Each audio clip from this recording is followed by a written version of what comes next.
किसी भी प्रकार के एडिक्शन को छोड़ने के लिए एंड स्पेशली फ़ोन एडिक्शन, जो भी हमारे कंपल्सिव बिहेवियर पे डिपेंडेंट एडिक्शन है, उनको छोड़ने में मेडिटेशन एंड माइंडफुलनेस एक मेडिसिन के तरीके से काम करता है। मैंने ऐसे भी लोगों के साथ वर्क किया है जो कि बहुत बार एंटी डिप्रेसेंट एंड मतलब अदर ड्रग्स लेते हैं जिस पे वो डिपेंडेंट है।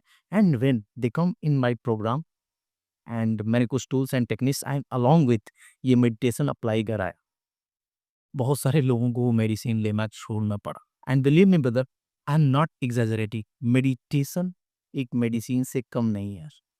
एज यू नो कि पूरा का पूरा हमारा रीबूट प्रोसेस यानी कि पोर्न एडिक्शन से रिकवरी करने का जो प्रोसेस है, इंटीग्रेटेड रीबूट प्रोसेस, ये साइंटिफिक है एंड सिस्टमेटिक अप्रोच पे बना हुआ है। एंड इस साइंटिफिक अप्रोच में मेडिटेशन भी एक बहुत बड़ा रोल प्ले करता है। हम लोग फोकस करते हैं कि हमारे ब्रेन की रिवायरिंग, जो भी हमारे थॉट्स पैटर्न या बिहेवियर पैटर्न या हैबिचुअल पैटर्न बने हुए हैं, वो ब्रेन की रिवायरिंग के थ्रू चेंज हो जाए। एंड हमने जो भी लाइक न्यूरॉन्स या प्रीफ्रंटल कॉर्टेक्स पे जो न्यूरॉन्स का डैमेज हुआ पड़ा है due to heavy use of porn, वो सारी चीजें रिवायर होकर हमारा ब्रेन एक अगेन हेल्दी ह्यूमन की तरीके से फंक्शन करने लगे। एंड इस तरीके के रिवायरी के प्रोसेस में मेडिटेशन बहुत ज़्यादा हेल्प करता है। अभी जो हम लाइफ जी रहे हैं एज एन एडिक्ट, हमारा जो पूरा का पूरा बिहेवियर होता है वो बहुत ही इम्पल्सिव होता है, रिएक्टिव होता है। मतलब हमें एक ट्रिगर हुआ एंड हमने तुरंत उसका रिएक्शन कर देते हैं क्योंकि ट्रिगर हुआ तो लेट्स आइडिया कि भाई कैसे मैं जो है आज पोर्न देख सकता हूँ। या अगर आप अपने इमोशंस को ही देखोगे तो आपको किसी ने ट्रिगर कर दिया, लाइक एंगर इज हुआ आपको, आपने मान लीजिए घर में मम्मी से, फादर से या अपने वाइफ से कुछ आप मांग रहे थे, उन्होंने देरी में थोड़ा सा लेट कर दिया एंड छोटी सी बात को लेके आपके अंदर एक तुरंत रिएक्शन होंगे, वो चीज ट्रिगर थी एंड आपने तुरंत रिएक्ट किया, एंगर के तरीके से आप रिएक्ट करने लगे। हमारा पूरा का पूरा बिहेवियर जो है वो रिएक्टिव बना हुआ है। एंड इस रिएक्टिव बिहेवियर और रिस्पॉन्सिव बिहेवियर बनाने में मेडिटेशन बहुत ज़्यादा हेल्प करता है। ब्रेन की रिवायरिंग के प्रोसेस में हर एक टाइप का मेडिटेशन वर्क करता है, whether you are doing the visualisation meditation या आप अपने केवल ब्रीथ पे फोकस कर रहे हो या अपने बॉडी को स्कैन कर रहे हो या कि वो थॉट्स वगैरह पे ही आप फोकस कर रहे हो, हर एक मेडिटेशन वर्क करता है।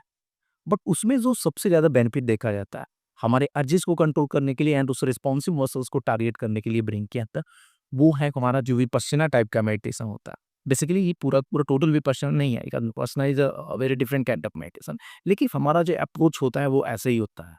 मैं इस मेडिटेशन को स्लाइटली एक्सप्लेन करता हूँ। इस मेडिटेशन का आप कह सकते हो कि 3 फेज़ होता है एंड ये मेडिटेशन आपको मिनिमम 20 मिनट से लेके 1 घंटे 2 घंटे तक भी आप कर सकते हो, कोई दिक्कत नहीं है। करंटली मैं जो है 1 घंटे का लगभग मेडिटेशन करता हूँ and I am not using it for to मैं पोर्न एडिक्शन से बाहर हूँ, बट दिस इज़ ये मेरा रिस्पॉन्सिव मैकेनिज्म बढ़ाने में काफ़ी ज़्यादा हेल्प करता है। पहला फेज़ होता है वो होता है कि हम अपने नर्वस सिस्टम को काम डाउन करें, उसको जो भी उसमें विचलन है, उच्छृंखलता है, उसको हम लोग कम करें। इसके लिए आप क्या करो कि शुरुआती के 5-10 मिनट आप केवल और केवल अपने नॉर्मल ब्रीथ के फोकस करना है।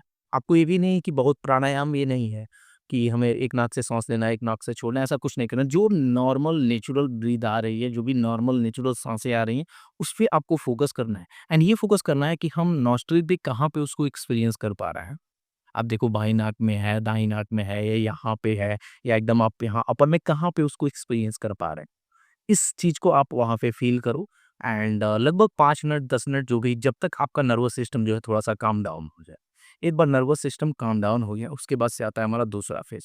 दूसरा फ़ेज़ क्या होता है कि अब हमें अपने बॉडी में जितने सेंसेशंस हो रहे हैं, सबसे पहले तो आपके यहीं से स्टार्ट करना है, जहाँ से आप ले रहे हो वहीं से अपने सेंसेशंस को फ़ील कर स्टार्ट करना है। बॉडी में लाइक कोई टिंगलिंग हो गया, इचिंग हो गया, खुजली हो रहा है, ऐसा लग रहा है कि कुछ यहाँ पे फ़ील हो रहा है मेरे को, कुछ वहाँ पे फ़ील हो रहा है। आपको दोनों हैंड को ऐसे लॉक करके ऐसे बैठे रहना है।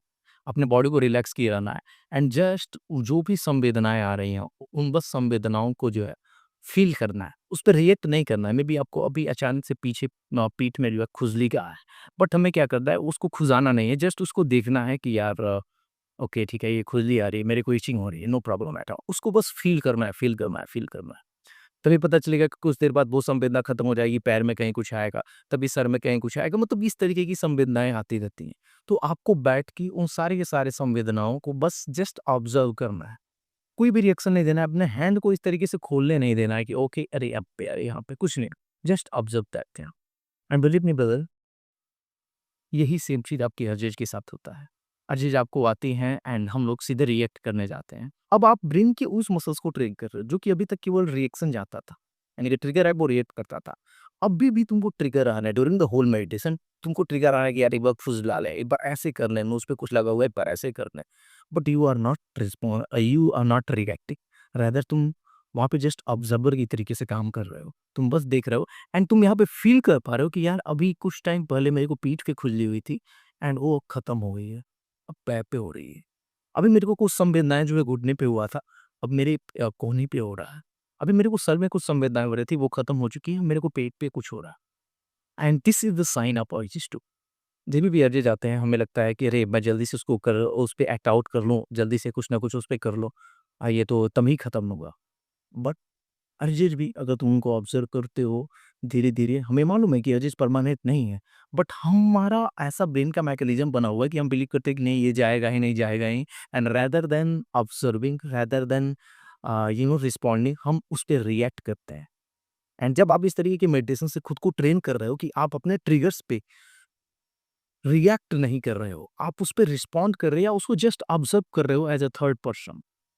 बिलीव मी, इससे आपका 2 फ़ायदा होता है। एक तो ब्रेन की रिवायरिंग हो ही रही है कि आपका नर्वस सिस्टम एक तरीके से खुद को रिवायर कर रहा है एंड समझ पा रहा है आपका ब्रेन कि ओके ठीक है यार, हर ट्रिगर्स का मतलब ये नहीं है कि मेरे को अरे रिएक्टिव हो जाना है, यही करना ही है। ठीक है, इट्स ओके, मेरे को जो भी संवेदनाएँ आ रही हैं, मैं जस्ट ऑब्ज़र्व कर सकता हूँ एंड उस पे रिएक्ट नहीं कर सकता। दूसरा चीज़ हमें ये फ़ील होने लगता है, हम ये देख पाते हैं कि नथिंग इज़ परमानेंट।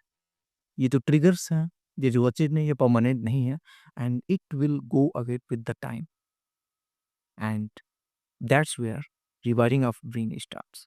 इसके अलावा जो हमारा थर्ड फेज होता है इसी मेडिटेशन का, वो होता है कि जब आपका हो गया कि हाँ यार मैंने 40-45 मिनट या जितना भी आपने डिसाइड किया था 1 घंटे ये मेडिटेशन कर लिया, एंड एट द एंड हमें अपने पूरे के पूरे बॉडी पे एक बार स्कैन करना होता है, सर से लेके पाँव तक, पाँव से लेके सर तक, सर से लेके पाँव तक। आप पूरे बॉडी को स्कैन करो, हर एक मसल्स को रिलैक्स करो एंड जितनी संवेदनाएँ तुमको फ़ील होगा यानी उनको फ़ील करो। हो सकता है तो तुम देखोगे कभी-कभी ऐसा भी होगा जब तुम थोड़ा-सा मेडिटेशन में बहुत आगे जाओगे, तो एक तरीके से कभी-कभी आपको ऐसा फ़ील होगा कि पूरा का पूरा आपको तरंगे की मतलब ऐसे ही ऊपर से लेके नीचे तक तरंगे जा रही हैं, नीचे से ऊपर लेके तरंगे जा रही हैं, बट आपको तरंगों के पीछे नहीं जाना है। आपको ये समझना है कि हमारा मेडिटेशन करने का पर्पज़ क्या है? हमारा मेडिटेशन करने का पर्पज़ ये नहीं है कि मेरे को बहुत अच्छा फ़ील हो जाए, यहाँ पे लाइट आ जाए एंड भगवान के देखूँगा, मेरे को बहुत शांति मिल जाएगी, काम डाउन जाऊँ नहीं। हमारा मेडिटेशन करने का पर्पज़, ये जो मैं पॉइंट बोल रहा हूँ, प्लीज़ इसको नोट डाउन करना एंड यही प्रिंसिपल है, यही मेन पर्पज़ है तुम्हारे मेडिटेशन करने का। एज़ एन एडिक्ट हमारे मेडिटेशन करने का पर्पज़ एक ही है कि हम जो मेडिटेशन कर रहे हैं, उसमें कितना भी बुरा संवेदना है, कितनी भी बुरी थॉट्स हैं, कितना भी कंपल्सिव चीज़ें हैं, हमारा मेल है नॉन रिस्पॉन्सिव नेचर। हमें अपने आप को समता भाव बनाए रखना है। अगर खुजली हो रही है तब भी हमें व्याकुल लेना कि अरे बहुत खुजली हो रही है, बहुत खुज ठीक है खुजली हो रही है, जस्ट आई एम ऑब्जर्विंग। अगर मेरे को कभी ऐसा फ़ील हो रहा है कि यार आज तो बड़ा मज़ा आया मेडिटेशन में, वॉव! क्या काम डाउन हो गया मेरा नर्वस सिस्टम एंड बहुत अच्छा लग रहा है।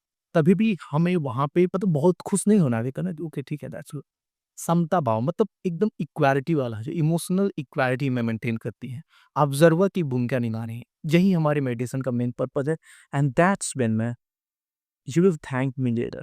अगर तुमने ऐसा मेडिटेशन 1 महीने 2 महीने किया लिटरली एंड द एंड ही जैसे अभी बहुत सारे कमेंट्स आते हैं कि we answer you are like God and all, you will again thank me कि सर यू हैव कि that this meditation and it's really change my life. ये हर एक लाइफ के एस्पेक्ट्स में आपको हेल्प करेगा।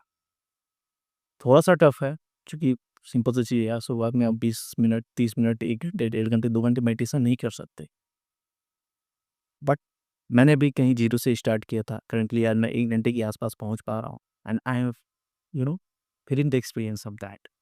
इसके अलावा अगर कभी भी आपको समय मिले तो विपासना एक मेडिटेशन होती है। 3 डेज़ का फ्री रिट्रीट होता है।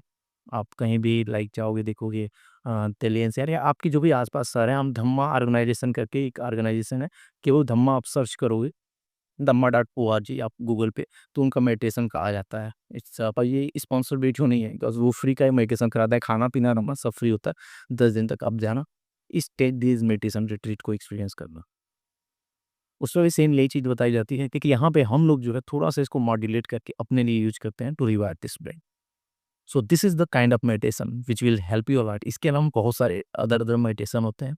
अगर आपका कमेंट इस वीडियो पे अच्छा खासा आया एंड अगर आपको और उत्सुकता है जानने की कि भैया और कौन-सा मेडिटेशन है सर और कौन-सा मेडिटेशन है जो कि हेल्प करेगा या what type of meditation you do and all, just leave the comment, I will make the video on that. That's all.